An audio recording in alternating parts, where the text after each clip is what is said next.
Një vrasje e 2 fisht ka ndodhur pas ditën e së hënës në fshatin Stanovs të Vushtrisë, pa u bërë 24 orë nga ajo e 19 vjeçarit, po në këtë komunë. Sipas zëdhënësit në prokurorinë themelore në Mitrovic, Valon Preteni, bëhet fjalë për një burr dhe një grua.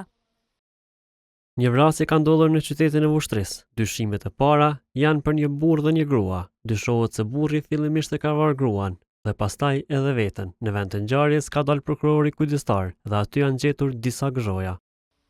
Sipas burimeve, dyshohet se rasti ka ndodhur në një furrë të bukës në këtë fshat, ku pronari i biznesit ka privuar nga jeta punëtoren e pastaj edhe veten.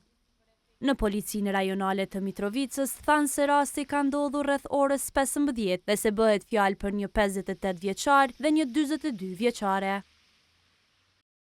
Në cilësi të provave materiale në vendin e ngjarjes janë gjetur dhe konfiskuar një armë pistolet. Me urdhër të prokurorit, 2 trupat e pajet dërgohen në Institutin e Mjekësisë Ligjore për obduksion.